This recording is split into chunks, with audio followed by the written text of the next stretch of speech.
एक समय में हमारी दुनिया में डायनासोर का राज था। वे चलते थे जहां हम चल रहे हैं।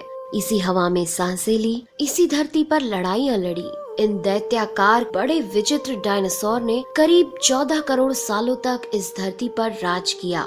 इन डायनासोर की कई हजार प्रजातियां थी। इनमें से कुछ शाकाहारी थे, कुछ मांसाहारी, तो कुछ डायनासोर बहुत ही शांत स्वभाव के थे। वहीं कुछ डायनासोर बहुत ही हिंसक और खतरनाक थे।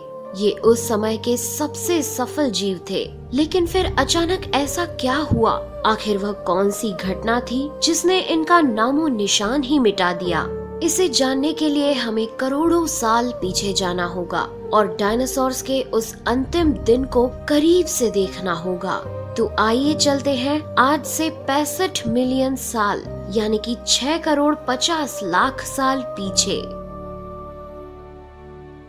आज से करीब 6.5 करोड़ साल पहले धरती पर मौसम सामान्य था। चारों ओर सूरज की रोशनी बिखरी हुई थी। लंबे लंबे पेड़ों से टकराती समुद्र की ठंडी हवाएं और चारों तरफ डायनासोर के चिल्लाने चिंघाड़ने की आवाजें। जब ये सारी डायनासोर प्रजाति बड़े ही आराम से धरती पर अपना जीवन बिता रही थी, तब 10 करोड़ साल पहले ही इनकी किस्मत लिखी जा चुकी थी। 10 करोड़ साल पहले एक छोटा एस्टेरॉयड का टुकड़ा जो सुदूर अंतरिक्ष से आ रहा था, वह पृथ्वी से लगभग 20 करोड़ मील दूर मंगल और बृहस्पति के बीच बने क्षुद्र ग्रह बेल्ट में घूम रहे एक बड़े एस्टेरॉयड से जा टकराता है। इस टकराव से उस बड़े एस्टेरॉयड की दिशा बदल जाती है और वह क्षुद्र ग्रह बेल्ट से निकलकर सीधे पृथ्वी की ओर 22,000 मील प्रति घंटे की रफ्तार से बढ़ने लगता है। जब यह एस्टेरॉयड पृथ्वी से 3,84,000 किलोमीटर की दूरी पर था, तब धरती से शायद डायनासोर का अंत ना होता यदि यह एस्टेरॉयड पृथ्वी के उपग्रह चांद से टकराता। लेकिन नियति को कुछ और ही मंजूर था, इसलिए ये बड़ा एस्टेरॉयड चांद के बहुत नजदीक से गुजर गया।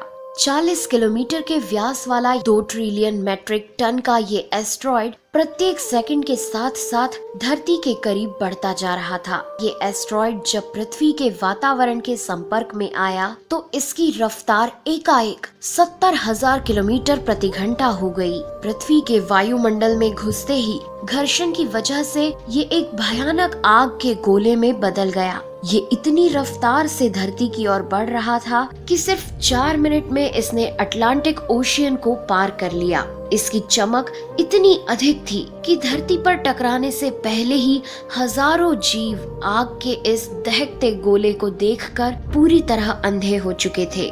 ये जीव उस उल्का को देख नहीं पा रहे थे, लेकिन वह उसकी भयानक गर्मी को महसूस कर रहे थे। कुछ ही क्षण में ये एस्टेरॉयड मेक्सिको की खाड़ी के पास जमीन से टकराता है और लगभग 35,000 डिग्री सेल्सियस की ऊर्जा वाला एक भयंकर विस्फोट होता है।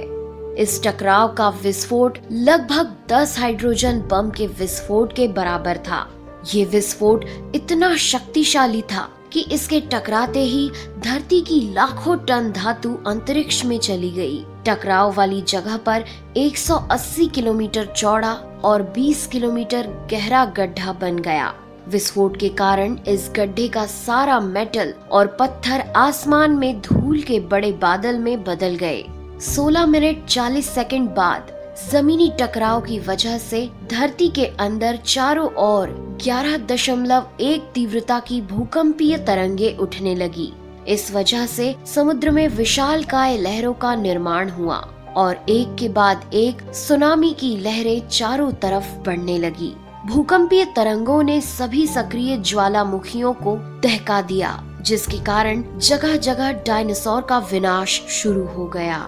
धरती के महाविनाश की प्रक्रिया आरंभ हो चुकी थी। इस भयानक विस्फोट में रेडिएशन की मात्रा इतनी बढ़ गई कि इसके 800 किलोमीटर के दायरे में आने वाले सभी जीव जलकर पूरी तरह राख के ढेर में बदल गए थे। इस महाविनाश में उड़ने वाले डायनासोर इन जमीनी खतरों से तो बच निकले, लेकिन ये तो महाप्रलय की बस शुरुआत मात्र थी। विस्फोट की वजह से जो लाखों टन मेटल, पत्थर और धूल अंतरिक्ष में गया था, वह ग्रेविटेशनल पुल के कारण ठीक 40 मिनट बाद आग के गोले के रूप में पूरी धरती पर बरसने लगे।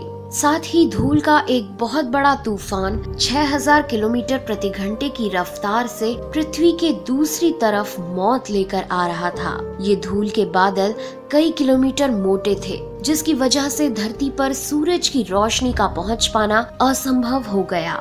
गर्म हवाओं का तापमान 100 डिग्री सेल्सियस से ज्यादा हो जाने के कारण धरती पर पेड़ पौधों की लगभग सारी आबादी जलकर खाक हो गई थी।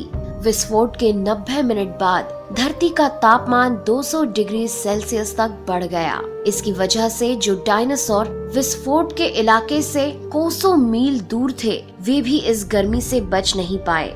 इस महाप्रलय से धरती की कुल 90% प्रजाति पूरी तरह खत्म हो गई थी और जो 10% जीव धरती पर बच गए थे, उनमें से भी सिर्फ वही जीव जिंदा रह सके जिनका वजन 30 किलोग्राम से कम था। इसका कारण ये था कि इस महाप्रलय में लाखों की संख्या में जीव मारे जा चुके थे और पेड़ पौधों की सारी आबादी भी जलकर राख हो चुकी थी, जिसके चलते यहाँ जो बड़े और विशालकाय जीव जीवित बच गए थे, उन्हें भरपूर मात्रा में खाना पीना ना मिल सका। लेकिन ये महाप्रलय किसी अन्य जीव के लिए फायदेमंद साबित होने वाला था। धरती पर डायनासोर का अंत एक छोटी प्रजाति के लिए सुनहरा अवसर लेकर आया और वह प्रजाति थी मैमल्स की।